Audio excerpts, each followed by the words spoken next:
Hi, I'm Aidan, Technical Director at Blustream Europe. Today at ISE 2020, last one in Amsterdam, we're showing off a number of new products, one of which for the rAVe guys today is our new 3 inputs, 1 out, or HDBaseT out wall plate. A couple of cool new features within this, 2 HDMI and a USB-C input. This product does feature some auto switching, so if I just show you quickly inserting in the USB-C, we then get what will be the PC when it wakes up, come onto the screen.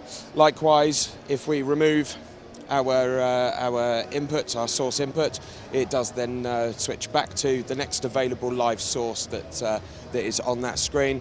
And likewise with some USB and CEC or RS232, we can actually use this to power down the screen at the end of the day. Thanks very much for listening. Cheers.